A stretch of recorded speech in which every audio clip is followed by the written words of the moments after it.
There we go.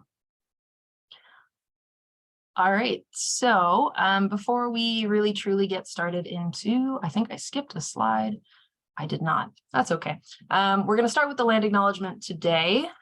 So we just want to ground this session. So the offices of eCampus Ontario, located in downtown Toronto, are within the traditional territories of many nations, including the Mississaugas of the Credit, the Anishinaabe, the Chippewa, the Haudenosaunee, and the Wendat peoples. We acknowledge and we thank the diverse Indigenous peoples whose footsteps have, currently do, and will continue to mark this territory. And we also ask that you consider the caretakers of the lands and the waters on which you are situated. So I'm coming to you here as a settler on land covered by Treaty 13 and the Williams Treaties, where I have the honor to work and play. So please feel free to share your own land acknowledgements in the chat as well. All right, so I'm going to come back to this slide actually. Before that, I do want to introduce everyone to what we're doing today. So welcome to Open and Ouvert, from part of our Beyond Books and Manual series. My name is Siri Gauthier. I'm a digital learning associate here at eCampus Ontario. I'm also joined by my colleague Mary Gu, who will be helping us moderate chat. And I'm also joined by Lynn Bowker, the creator of So You're Translating for Canada, / Vous traduisez pour le Canada, which is a bilingual OER. And she's going to be sort of talking us through her OER and all of that's involved with kind of everything that's her wonderful OER. So we're going to get through some sort of orientation-y material about the Open Library before we pass it off to Lynn. But she's here joining us from Poland today. So a little bit of a time difference. So thank you so much for making the time. Yeah, we'll kind of get into it right now. We'll head back to this slide, which is out of order today, but just a tiny little bit of a sort of preview of what eCampus Ontario is. So we are at the head of a consortium of universities, colleges, and higher education institutions, so Indigenous institutes here in Ontario. We are a nonprofit supporting open education and education writ large. So we like to develop innovation and collaboration in Ontario's post-secondary institutions. There's a couple key programs outside of the Open Library. I leave those to you to explore and discover, because if not, we would be here all day if I decided to list them all. So please feel free to check out everything that eCampus Ontario has to offer. All right, so back 2 slides forward. We're gonna just kind of quickly go over the agenda. So today we're just gonna cover what an OER is, incorporating OER into your teaching, and then we're gonna pass things off to Lynn. So first thing, what is an OER? I'm sure many of you are familiar with it if you're here at this workshop today, but perhaps you're not. I keep throwing the term OER around, and really it's an open education resource. So that's the definition that we're going to be using, or the expanded term. And then 4 definitions themselves. One that gets thrown out a lot is one that's put forth by David Wiley, who is one of the big names in the Open Content Initiative. So the terms open content and open education resources describe any copyrightable that is either in the public domain or licensed in a manner that provides everyone with free and perpetual permission to engage in the 5 R activities: retain, revise, remix, reuse, and redistribute. So we do have another workshop entirely dedicated to sort of the basics, the very foundation. We go and explore this quote in more detail, this definition. You're welcome to check that out. The recording of it is available on our YouTube channel. You can also email us with any questions at open@ecampusontario.ca. I'm not going to get too bogged down in the details today, in part because I just want to pass things off to Lynn, who's got far more interesting things to say than this introductory preamble. But that's the gist of it. It's copyrightable, free and perpetual permission, the 5 R activities. So part of the conceit of this whole series, Beyond Books and Manuals, is the idea that we are going beyond books and manuals. So there are a lot of different formats and types of OER that all fall within the umbrella of open education resources. We've got over 1,300 different resources available in the Open Library. And obviously we don't have 1,300 different file formats, although I'm sure we're probably getting pretty close because there's quite a bit. I'm kidding, there's not actually that many different types of files, but that being said, We have things from simulations to VR or XR experiences. There's podcasts, there's H5P interactive activities, there's press books. There are, in fact, actually also textbooks that are available for print on demand. But all of this to say is that there's much more to an OER than format. So if you have any questions throughout your journey into incorporating open education into your teaching, there are a few places that you can contact for help or assistance. The first of that is the Open Library, again, open@ecampusontario.ca. There's also the OOLN, so that's the Ontario Open Library Network. So that is a support resource. It's kind of a little bit of a community where you can ask any questions, get assistance, look for collaboration. Link for that in chat now. We also recommend that you ask your libraries and your librarians. They are wonderful, wonderful people. And I say that as a librarian myself, but contact your university or your liaison or your reference, any of the librarians who exist at your institution. They will probably have a far better grasp of the specificities of your organization than we do, and they will be glad to work with you. We also recommend that you reach out to your teaching and learning center. If there is one at your institution, they likely have incredible instructional designers, learning developers, specialists in open education, and staff members who are very eager to help you open your teaching. So to kind of loop back a little bit as to how we at the Open Library support you, we do a couple things. So we provide training. So that's for things like Pressbooks, H5P, or Open Education OER. Recordings of previous workshops and training sessions are available online, but you can also send us an email to ask about more of that. Also keep an eye on our events page. We've got new things coming out pretty regularly. We've also got a community. So again, that's that OOLN piece. So where you're welcome to kind of ask questions, see sort of who else is involved, who you can collaborate with. We also provide advocacy materials and resources to support OER advocacy at your institution. So if you're interested in learning, let's say, how many dollars the average student saves in Ontario based on reported adoptions, we've got those metrics for you. And that's something that you can bring and is maybe a nice piece to bring to the administrators of your institution or the dean or whomever else that you want to convince to sort of get more open in a department at large or an institution. We also do have analytics as part of that advocacy piece, and separate from that, where we keep track of OER adoptions in Ontario, also outside of Ontario, just depending on where they're reporting from. So the Open Library is open to people from outside of Ontario, so we get reported adoptions from everywhere. So all that said, I am going to very, very briefly stop the recording while we switch screen shares. But that being said, I am very happy to pass it off to Lynn Bowker today from the School of Translation and Interpretation, or l'École de Traduction et d'Interprétation at the University of Ottawa, who is going to be presenting on Translating for Canada / Vous traduisez pour le Canada. So it's a bilingual OER about translation. I'm going to very quickly pause the recording, if I can figure out how to do so, and let her get her screen share ready. But I'm going to pass it off to Lynn. All right, stop share. Maybe I can't pause the recording. Oh, yes, I can.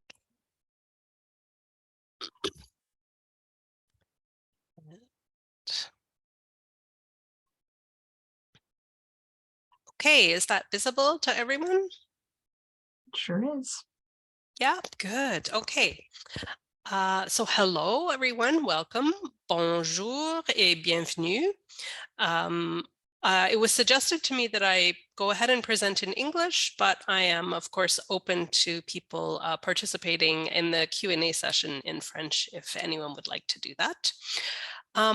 Thank you very much for the invitation to come and speak about OER. It's definitely a subject that I am getting increasingly passionate about because I really believe that it is making a difference. It's making a difference in the lives of students for sure. I mean, financially, obviously, but I think it's also making a difference in the lives of instructors who are able to not have to start from scratch every time they're looking to develop material. I think it is broadening the reach of academic content to people who are outside of the traditional academic sphere. So community members are, able to access these materials.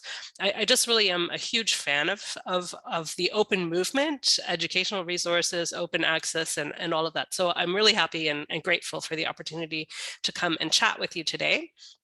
I'm going to focus primarily on the project that is already complete, but I'm super excited because I had great news this week that I've been given some funding from the library grant to create another one. So maybe I'll be back in a year or two to talk to you about that. But today I'll focus on the one that's already done. As Siri mentioned, it's called Translating for Canada A, Vous traduisez pour le Canada. So it's a bilingual resource, or rather, it's kind of like a parallel English and French version of the same resource.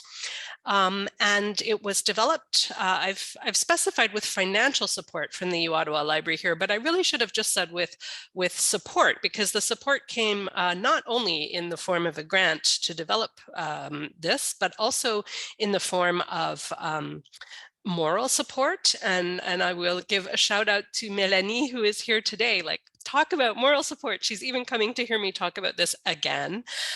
So merci, Melanie.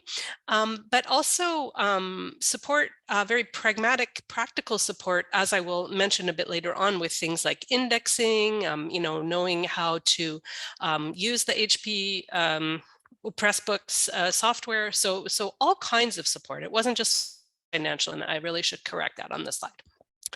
Okay, so as I mentioned, the book is actually sort of two parallel versions, one in English, one in French. I did create the English version first, and then, as I will discuss with you, I localized that into a French language version with the help of a translator, a graduate of our School of Translation and Interpretation. So nice to be able to use the funding to support a student, now a graduate, on her journey to establishing her own translation business.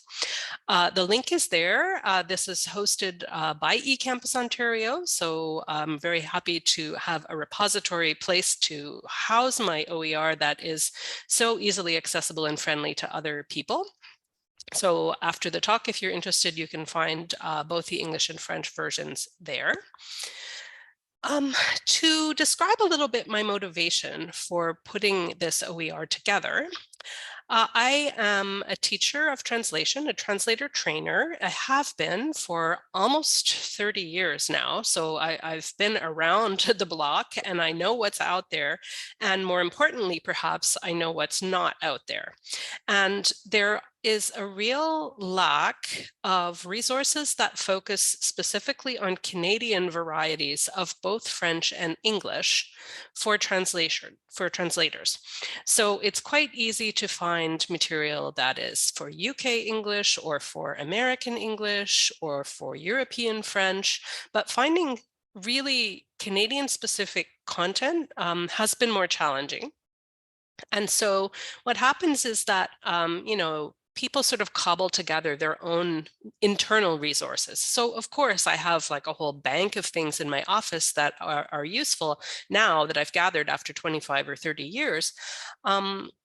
But the things that are out there are really scattered around, and you have to go hunting for them. And, because translation is so important within Canada, people have actually created a variety of tools and resources, but there's nothing that brought them all together in a nice kind of collection, where you could actually just go to one resource and find the links to all of these different tools and things that are out there. So if you don't know where to look, then you're just kind of spending a lot of time hunting around. So one of my motivations was to bring together the things that are out there already. And then the other kind of motivation that I had was to present them in a little bit of a kind of comparative way, because of course, each of these tools, its developer has kind of tried to showcase its strengths. Usually they don't focus on any weaknesses, but they'll showcase the strengths of their tool, but they don't tend to compare it with other tools that are out there or other resources that are out there. And so I wanted to kind of show the variety of things and to give people a little bit of guidance, like why you might use this tool, why you might pick that one over another in a, for a given text, for a given translation situation.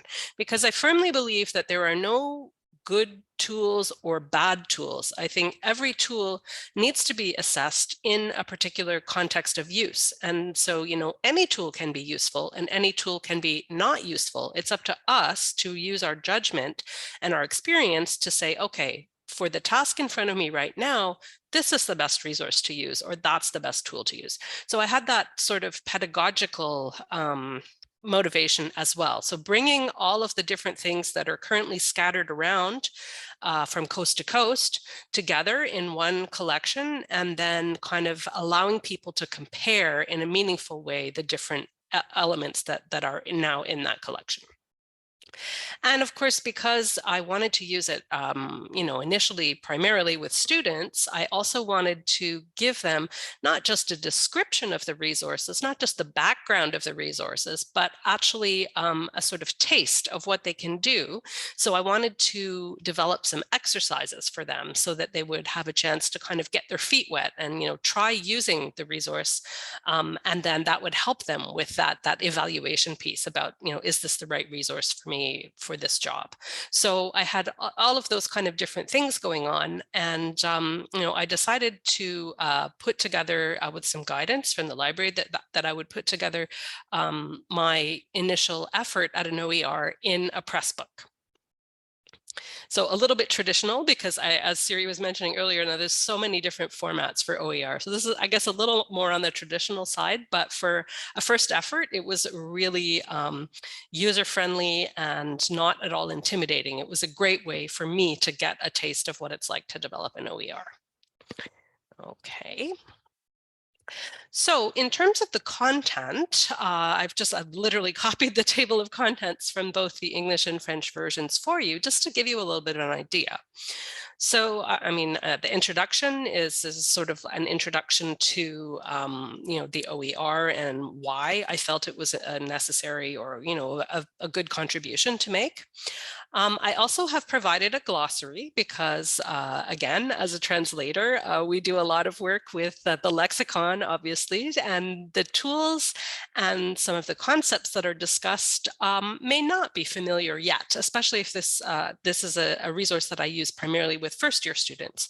So for them, not only are they learning about the tools, but they're learning about the language to discuss the tools. So there's a glossary for them to become familiar with the terminology. Then I talk a little bit about the difference between translation and localization. And I'll explore this with you guys a little bit too, because translation is essentially a linguistic transfer. When you take a text that's been written in one language and you translate it into another language, you're really doing a linguistic transfer. And localization is a little bit broader.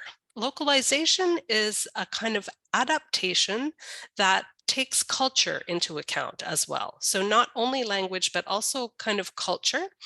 And it is something that we need, I think, a lot in Canada. As I mentioned, many of the resources that are out there were designed for a UK audience, a US audience, a European French audience, and relatively few resources are available for a Canadian audience. So when we are in the world of OER and maybe looking to adapt an existing resource, localization might be something that we need to do. We might need to take the examples that are in the resource and make them more relevant to Canada. We might need to take some of the terminology and make that more using Canadian terminology. But yeah, so it's sort of like we might need to do things even like if it's a European source, we might need to change amounts in from euro into Canadian dollars, or we might need to change a time or a date format from month, day, year to day, month, year, for example. So this kind of localization goes beyond just language. It includes language, of course, but it goes beyond language to adapt texts in a way that make them culturally appropriate as well as linguistically appropriate.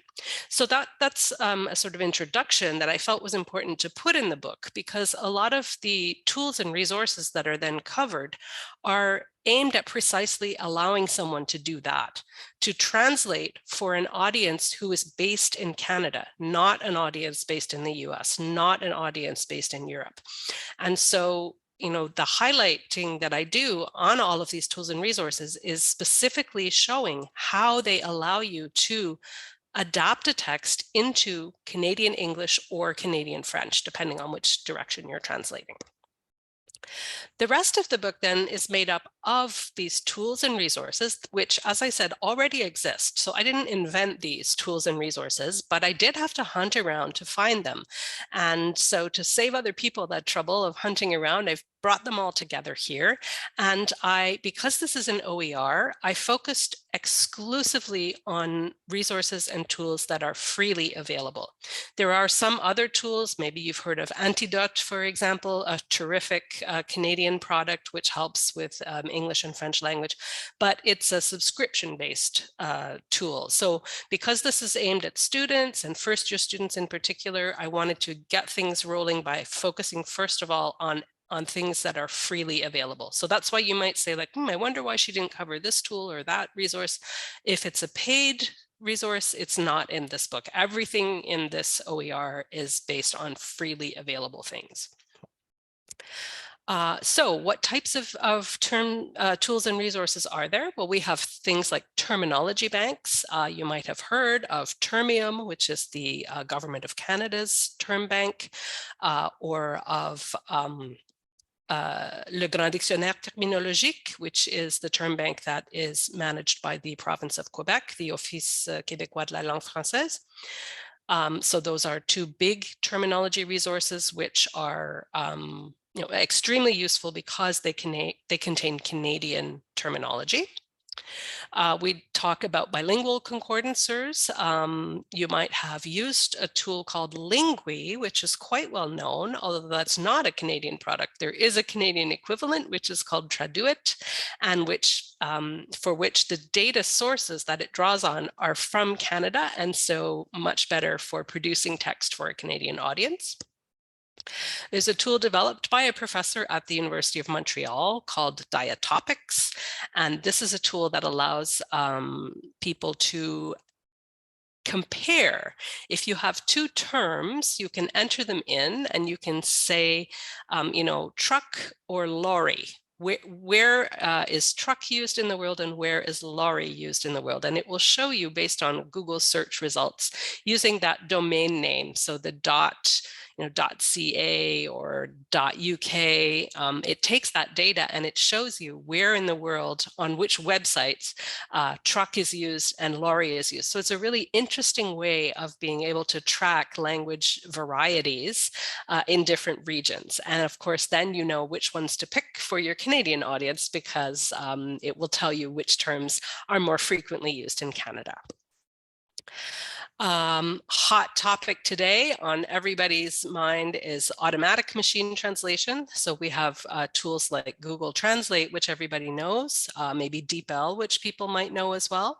Interestingly, neither of those tools focus on a particular variety of French, such as Canadian French, but there is one tool that does, and it is Microsoft's Bing Translator. If you go to Microsoft and you choose your target language, you have the choice of either Canadian French or European French, which is nice because, as I said, the other tools don't give you that choice at the moment. Maybe it will come, but so far it's not there in any tool that I know of apart from Microsoft Translator.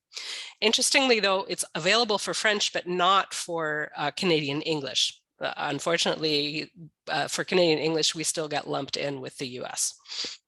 But I wouldn't be surprised if it's coming. The tools are getting a little more sophisticated. And then finally, I wrap up with just something that I've described as language portals. The Government of Canada, for example, has a fantastic language portal with many other resources contained within it. So just again, an opportunity for students to be pointed in the right direction to a resource where they can find more information about writing or translating in Canadian English or French. So that's a little overview of what's in the resource. As I mentioned, I had a sort of pedagogical goal in mind as well, not just to describe things, but actually to give people a chance to try them. So for each of these different types of tool, I have put together some exercises. This was my first attempt at doing an OER. So the exercises are not, unfortunately, interactive within the book. I have aspirations to improve on this for my next effort. So I'm going to hopefully be using sort of plugins that allow the interaction to take place within the OER itself. At the moment, the students just have to follow the link, which will open the tool. And as I said, I was very careful and very specifically chose things that are free. So they just have to click on the link and in a new window, open the tool or resource that they want to investigate, and they can have the two windows open side by side. They have the exercise that I've suggested and then the resource itself where they can try it out.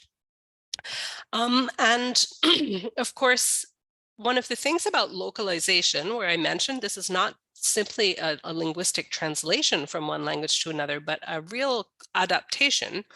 Of course, I had to find different examples. I mean, you know, you can't just translate your examples. And so a lot of the work of building the parallel OER in both English and French was in finding appropriate examples to offer in the other language, because you can't necessarily just translate them from one to the other. So you'll see that the examples are a little bit different in the English and in the French, and that's by design. Okay. Here's an example for you, maybe to make this idea of localization a little bit clearer. Here's a concrete example. When I was preparing the French version, as I said, I actually worked with a francophone, a graduate of the School of Translations program, and she was fantastic. So we were able to work together and kind of, you know, talk things out. It was a really nice working relationship that we had. And I'll point you just to the section that I've underlined in green. I mean, you can read the whole thing, but this is really what we mean by localization. Here is a little description in the text where I was trying to find words that are more typical of Canadian English and more typical of Canadian French than in other varieties. So, you know, it turns out if you went to that diatopics tool that I mentioned and you look, where in the world do people talk about runners as these kind of shoes that you see in the image? And it's really in Canada. In other places, they're more likely to talk about sneakers or court shoes or tennis shoes. But in Canada, it's quite common to talk about runners. So this is a sort of Canadianism, and you see that I kind of used bold and italics to signal that. But of course, if we were to translate that straight into French, what we would end up with would not be something that's particular to the Canadian variety of French. We actually need to replace the example with a whole other example. So this is the localization aspect, and sometimes it's quite a bit of work. So you see that we actually transformed, not talking about shoes at all, but instead focusing on another article of clothing that happens to have, you know, kind of a strong association with French Canadian, and even, you know, with a sort of idiomatic expression there, attaché votre toque. And so this was our localization effort. And we did this like throughout the book. We sort of really tried to adapt things so that we were highlighting and giving examples from the Canadian varieties of English and French. Getting down to pragmatics then, once the book was finished, once the resource was developed and translated, localized, and ready to share, of course, it's no good at all. You can make the best resource in the world, but if nobody can find it, then it's no good to anyone, right? It's not really a real until you've shared it and made it available for other people. And this is where I owe a huge thank you to Melanie, who, I say helped me, but really she did more than help me. She mostly did the indexing of this in resources, of course, in the eCampus Ontario Open Library, but with Melanie's guidance, we identified some other places as well. OER Commons for English. Merlot is a resource that indexes a lot of French open resources. And of course, our own institutional repository at the University of Ottawa. And so by making this information about the OER available in all of these different resources, we hope to expand the reach of it and make it, I might say, discoverable or findable by other people. Because really that's the goal, right? It's to not just make it and not just put it up on my own personal website, but to make it easily accessible and findable to other people. So the work's not done when you finish creating it. There's more work to do. And so some of the other work that I did really was on the kind of promotional side. So raising awareness. I mean, obviously, when you've got a free resource, you're not trying to sell it per se in terms of dollars, but you do want to market it in terms of just kind of raising awareness that it's out there.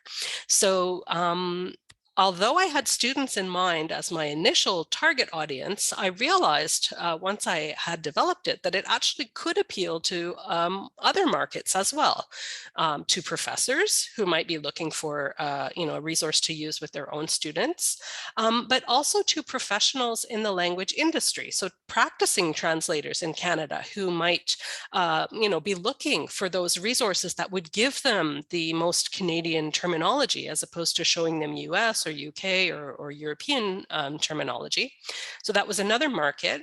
And then because translation is such a huge part of our national identity, just as Canadians, even if you're not working in the translation or language professions, as a Canadian, you understand what translation means, and you understand its importance and value in Canada. And so a lot of people are curious about translation, curious about, how they might make better use of our own varieties of English and French. So with all of those different publics in mind, I tried to promote the work in a number of different ways. Obviously with students, it was in the classrooms, but for raising awareness among my peers, so maybe translation professors at other institutions or language professors at other institutions in Canada, I wrote a little, it's an article, a little article about my experience of developing an OER, and I published that in an academic journal, which is likely to be read by my peers, the Journal of Internationalization and Localization.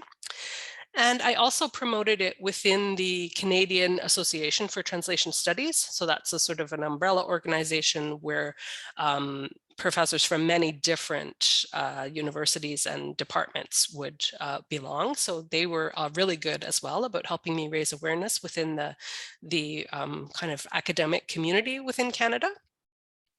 I wrote a guest blog post for the association called GALA, Globalization and Localization Association, which is an international association. So even though I am focusing on Canadian English and French, and you might think, well, nobody outside of Canada would be interested in that, people like it as an example of localization. So professors in France, for example, who want to show their students examples of a different variety of French and why it's important in their case to consult European resources and not Canadian resources to get the terminology that they need.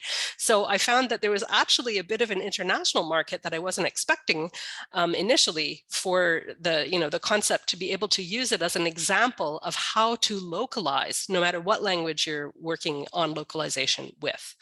So so that was great. And then it really started to take off when it was also added to the language portal of Canada. They have a particular section on their portal, which is the Collection de ressources linguistiques canadiennes, and has an English equivalent as well. And they actually linked to the OER from the Government of Canada's language portal. So that made it sort of instantly visible and accessible to anyone across Canada interested in English or French resources.